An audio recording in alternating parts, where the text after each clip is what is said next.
Hello students, आप सभी का बहुत बहुत स्वागत है। मैं हूं बाल मुकुंद मौर्य और आप देख रहे हैं ज्ञान एक्सपी।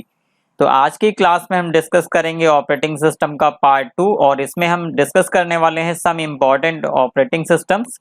कुछ महत्वपूर्ण ऑपरेटिंग सिस्टम जैसे डॉस, यूनिक्स, विंडोज, इन सब के बारे में हम डिटेल से समझेंगे। काफ़ी सारे क्वेश्चंस इन पे बेस्ड पूछे जाते हैं ट्रिपल सी एग्जाम में या अदर कम्पिटिटिव एग्जाम में, तो इसको हम डिटेल में देखेंगे। तो हमारे चैनल को आपने अभी तक सब्सक्राइब नहीं किया है तो जल्दी से सब्सक्राइब बटन पे क्लिक करके सब्सक्राइब करें, साथ में बेल आइकन दबाना मत भूलें। तो आइए देखते हैं सबसे पहला टॉपिक क्या है। तो सबसे पहला टॉपिक है लाइनेक्स ऑपरेटिंग सिस्टम। अब इससे कई सारे क्वेश्चंस पूछे जाते हैं। जैसे सबसे पहला पॉइंट है यहाँ पे, सबसे पहला पॉइंट, यह ऑपरेटिंग सिस्टम लाइनस टोरवाल्ड द्वारा 1991 में विकसित किया गया था। तो यहाँ पे ये नाम पूछा जाता है मोस्टली कि ये किसने डिजाइन किया था, किसने डेवलप किया था।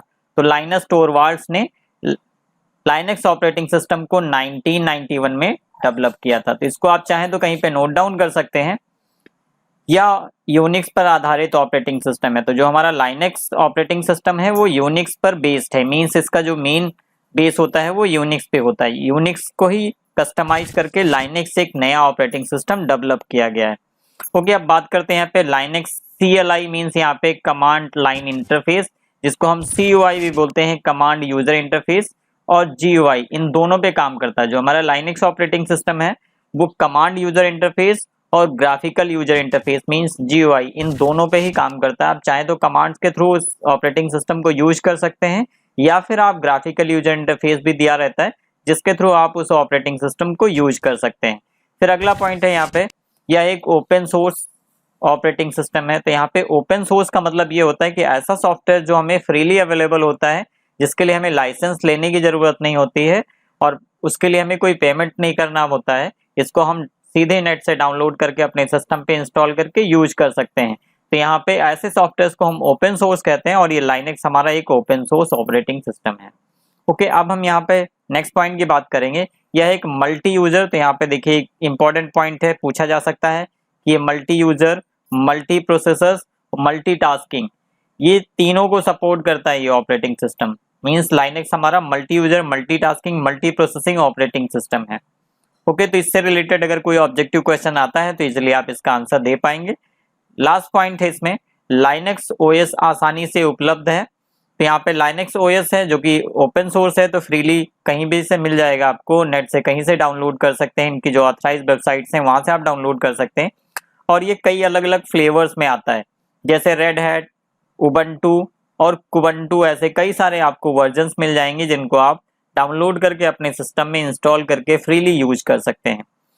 ओके, तो अब नेक्स्ट पॉइंट देखते हैं। नेक्स्ट ऑपरेटिंग सिस्टम है यूनिक्स, जिसपे बेस्ड लाइनेक्स डेवलप हुआ है।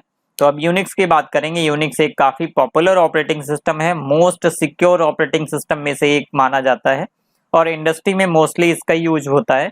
और दूसरी चीज ये है कि मोस्टली हम सर्वर या फिर जो हमारे वर्क स्टेशन होते हैं उन पीसीस पे हम लाइनेक्स यूनिक्स ऑपरेटिंग सिस्टम को ही यूज करते हैं।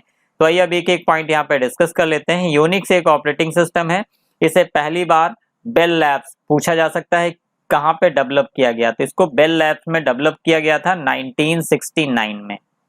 ओके, में विकसित किया गया था केन थॉमसन, डेनिस रिच डगल, मैकलाय और अन्य। तो यहाँ पे कई अलग अलग लोगों के नाम दिए हुए हैं। इनकी एक पूरी टीम थी जिन्होंने यूनिक्स ऑपरेटिंग सिस्टम को डेवलप किया था। और सबसे पहला जो ऑपरेटिंग सिस्टम यूनिक्स डेवलप हुआ था उसको असेंबली लैंग्वेज में डेवलप किया गया था। तो यहाँ पे ये भी ध्यान देने वाली बात है, ये भी क्वेश्चन पूछा जा सकता है कि सबसे पहला ऑपरेटिंग सिस्टम किस प्रोग्रामिंग लैंग्वेज में डेवलप किया गया था। तो ये unique assembly language programming language में डेवलप किया गया था। नेक्स्ट पॉइंट है यहाँ पे, 1972 में यूनिक्स को C प्रोग्रामिंग लैंग्वेज में कन्वर्ट किया गया। मींस ये 1972 में दोबारा से इसी सेम यूनिक्स ऑपरेटिंग सिस्टम को C प्रोग्रामिंग लैंग्वेज में लिखा गया था। ओके, नेक्स्ट है, इसका पूरा नाम यूनिप्लेक्स इंफॉर्मेशन एंड कंप्यूटिंग सिस्टम। तो इसका फुल फॉर्म भी पूछा जा सकता है, तो इसको आप कहीं पे अलग से नोट डाउन कर सकते हैं। अगला पॉइंट है, इस ऑपरेटिंग सिस्टम को सर्वर और वर्क स्टेशन में प्रयोग किया जाता है। तो जैसा कि मैं पहले बता चुका हूँ, यूनिक्स एक ऐसा ऑपरेटिंग सिस्टम है जो हमारा सर्वर्स के लिए या फिर वर्क स्टेशन के लिए यूज किया जाता है, क्योंकि ये हमारा मल्टी यूजर ऑपरेटिंग सिस्टम है, इस वजह से इसको सर्वर और वर्क स्टेशन पे यूज किया जाता है। अगला पॉइंट है, इसमें डेटा मैनेजमेंट का काम कर्नल द्वारा किया जाता है। तो ये भी एक क्वेश्चन पूछा जा सकता है कि यूनिक्स में डेटा मैनेजमेंट किसके द्वारा किया जाता है। तो यहाँ पे कर्नल होता है जो डेटा मैनेजमेंट का पूरा काम देखता है। अगला पॉइंट है यहाँ पे, यूनिक्स ऑपरेटिंग सिस्टम एक multi user multi processing system है। तो यहाँ पे ऑलरेडी मैं बता चुका हूँ कि क्योंकि इसको सर्वर और वर्क स्टेशन पे यूज किया जाता है, मीन्स सेम टाइम पे काफी सारे यूजर्स एक साथ इस सिस्टम को यूज कर सकते हैं। तो इस वजह से इसको सर्वर पीसीज पे इंस्टॉल किया जाता है या फिर वर्क स्टेशन पे, जहाँ पे काफी सारे लोग अपने अपने टर्मिनल से एक सिस्टम पर्टिकुलर सर्वर पीसी को यूज करते हैं, तो वहां पे इसको इंस्टॉल किया जाता है। फिर अगला लास्ट पॉइंट है इसका, Linux CLI means command line interface पर आधारित ऑपरेटिंग सिस्टम है। तो जो यूनिक्स है हमारा वो कमांड यूजर इंटरफेस है या फिर कमांड लाइन इंटरफेस प्रोवाइड करता है, जिसके थ्रू आप सिस्टम को यूज कर सकते हैं।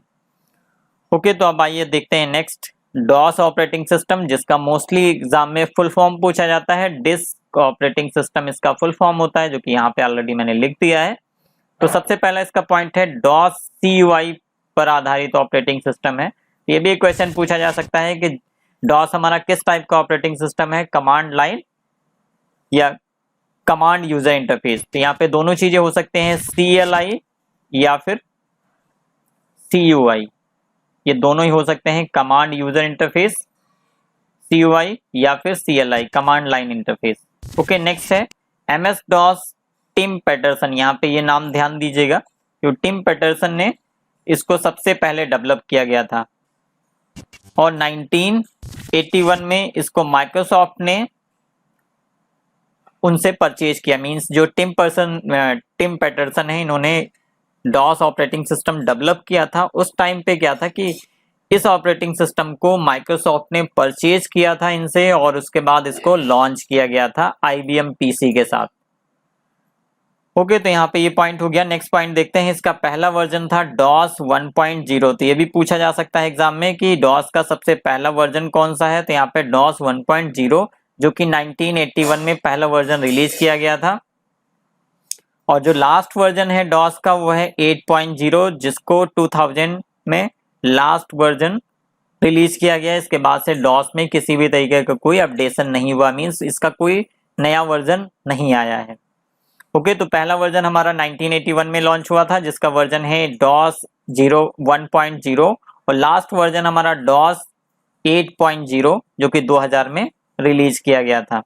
फिर नेक्स्ट पॉइंट है यहाँ पे, पीसी के लिए एक single user single tasking operating system है। तो इसको हम पीसी मींस पर्सनल कंप्यूटर में यूज करते हैं।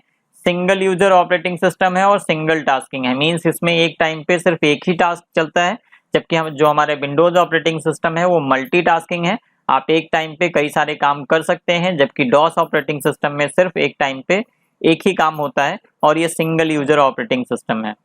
ओके, कुछ और डिटेल डॉस की देख लेते हैं, क्योंकि डॉस से काफी सारे क्वेश्चंस एग्जाम में पूछे जाते हैं। तो एक क्वेश्चन मोस्टली ये पूछा जाता है कि यहाँ पे डॉस में कितने तरीके के कमांड्स होते हैं। तो इंटरनल और एक्सटर्नल दो तरीके के कमांड्स होते हैं। यहाँ पे आपको दिख रहा होगा इंटरनल कमांड और एक्सटर्नल कमांड। तो यहाँ पे इंटरनल कमांड्स ऐसे कमांड्स हैं जो MS DOS की मुख्य फाइल, जो कि command.com नाम की एक मुख्य फाइल होती है, मेन फाइल होती है, में पहले से स्टोर रहते हैं। कमांड के द्वारा हम मेन, यहाँ पे थोड़ी सी गलती है, यहाँ पे रूट होना चाहिए, रूट की फाइल देख सकते हैं। तो यहाँ पे हम जो हमारा इंटरनल कमांड्स होते हैं, उसमें जो भी कमांड्स होते हैं वो command.com एक मेन फाइल होती है जिसके अंदर स्टोर रहते हैं, और इसके द्वारा हम मेन रूट की फाइल्स को देख सकते हैं। और यहाँ पे मैंने एक सिंटैक्स लिखा है जिसकी हेल्प से आप ये समझ सकते हैं कि डॉस कमांड्स को कैसे लिखा जाता है।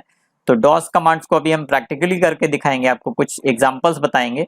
और इसका मेन सिंटैक्स जो होता है वो इस तरीके से है, पहले यहाँ पे पाथ रहता है, फिर इसके बाद जैसे यहाँ पे dir लिखा हुआ है, ये क्या है, एक कमांड नेम है। आगे हम इसको डिस्कस करेंगे इसका यूज क्या है। फिर दूसरे तरीके की एक डॉस कमांड होता है जिसको बोलते हैं एक्सटर्नल डॉस कमांड।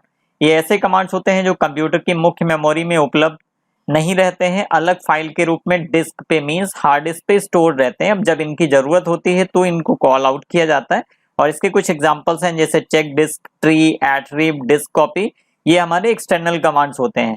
तो आगे चल के हम इनको डिस्कस करेंगे एक एक करके।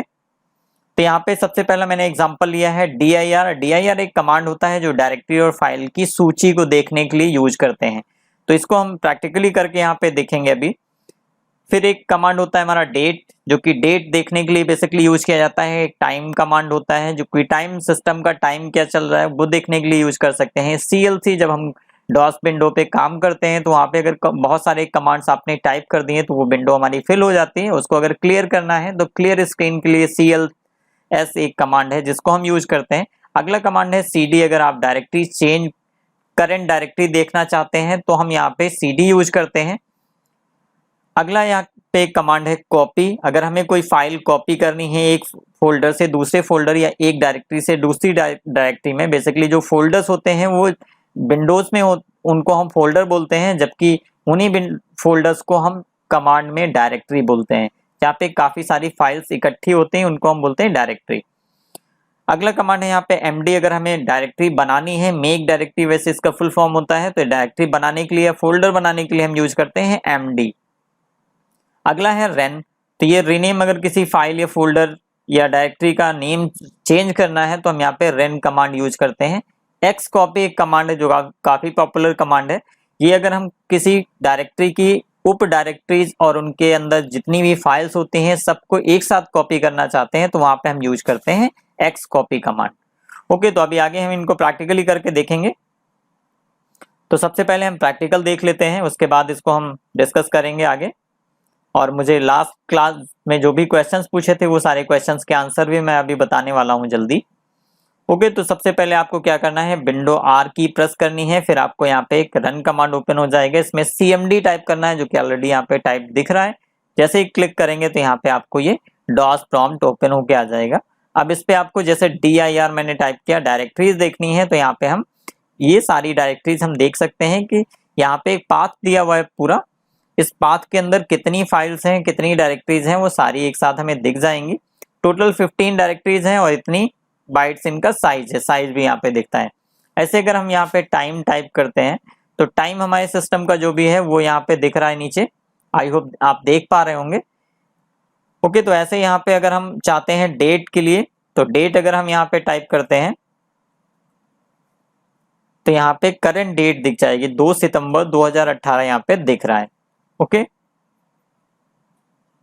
वैसे यहाँ पे CLS अगर हम यूज करते हैं CLS, तो इससे क्या होता है, हमारी स्क्रीन क्लियर हो जाएगी। तो यहाँ पे बहुत सारे कमांड्स हैं जिनको आप अगर पॉसिबल है तो प्रैक्टिकली आप यहाँ पे देख लीजिएगा। इससे क्या होगा कि आपका जो कॉन्सेप्ट है वो क्लियर हो जाएगा, प्लस आपको कमांड्स याद हो जाएंगे। ओके, तो वापस आते हैं यहाँ पे, हम देखते हैं कुछ आगे क्वेश्चंस जो कि लास्ट क्लास में हमने पूछे थे, उनके आंसर्स मैं आपको यहाँ पे बता दे रहा हूँ। तो यहाँ पे सबसे पहला क्वेश्चन है, सबसे पहला ऑपरेटिंग सिस्टम कौन सा है। तो यहाँ पे मैंने ऑलरेडी आंसर मार्क कर दिया है, आप देख सकते हैं ये करेक्ट आंसर है A। अगला क्वेश्चन है, माइक्रोसॉफ्ट द्वारा बनाया गया पहला ऑपरेटिंग सिस्टम। तो माइक्रोसॉफ्ट द्वारा डेवलप किया गया पहला ऑपरेटिंग सिस्टम है DOS। अगला क्वेश्चन है, लाइनेक्स किस तरह का ऑपरेटिंग सिस्टम है। तो लाइनेक्स ओपन सोर्स है, मल्टी यूजर है, मल्टीटास्किंग है, तो इस वजह से यहाँ पे क्या है, उपरोक्त सभी। अगला क्वेश्चन है, निम्न में से कौन सा GUI ऑपरेटिंग सिस्टम नहीं है। तो विंडोज हमारा GUI है, विंडोज 1.0, 3.1, लाइनेक्स, ये सब क्या है, GUI है, जबकि लाइनेक्स यूनिक्स क्या है, हमारा एक CUI means command user interface operating system है। अगला क्वेश्चन है, सबसे पहला GUI ऑपरेटिंग सिस्टम कौन सा है। तो सबसे पहला जो GUI ऑपरेटिंग सिस्टम है तो यहाँ पे आंसर में दिया है Xerox Alto, इसका नाम है। अगला क्वेश्चन है, निम्न में से कौन सा मल्टी यूजर ऑपरेटिंग सिस्टम है। तो यहाँ पे यूनिक्स हमारा मल्टी यूजर ऑपरेटिंग सिस्टम है। इन ऑप्शंस में से यूनिक्स करेक्ट है। फिर लास्ट क्वेश्चन है, ऑपरेटिंग सिस्टम हमेशा रैम में स्टोर रहता है। ये क्वेश्चन होगा फॉल्स, क्योंकि हमारा ऑपरेटिंग सिस्टम हमेशा हार्ड डिस्क में स्टोर रहता है। जब हम उसको बूट करते हैं तो उसकी कुछ फाइल्स रैम में आके स्टोर हो जाती हैं, उसके बाद हमारा ऑपरेटिंग सिस्टम रन करना स्टार्ट करता है। ओके, तो उम्मीद करते हैं इस टॉपिक से काफी कुछ सीखने को मिला होगा। अगर वीडियो पसंद आया तो प्लीज लाइक करना मत भूलिएगा। साथ में हमारे चैनल को अभी तक सब्सक्राइब नहीं किया है तो सब्सक्राइब कर लीजिए और बेल आइकन दबाना मत भूलिएगा। अगर आपको कोई क्वेश्चन पूछना है तो आप हमारे व्हाट्सएप नंबर यहाँ पे देख सकते हैं, स्क्रीन पे दिया हुआ है, ज्वाइन कर सकते हैं व्हाट्सएप पे। साथ में हमें हमारा फेसबुक पेज है ज्ञान XP, जिसको आप ज्वाइन कर सकते हैं। आप ट्विटर पे हमें फॉलो कर सकते हैं ज्ञान XP नाम से, और चाहे तो आप हमें मेल कर सकते हैं info@gmail.com पे। उम्मीद करते हैं ये वीडियो पसंद आया होगा, तो प्लीज लाइक करना मत भूलिएगा। ओके, मिलते हैं एक नए टॉपिक के साथ एक नए वीडियो में। Okay, bye bye, thank you.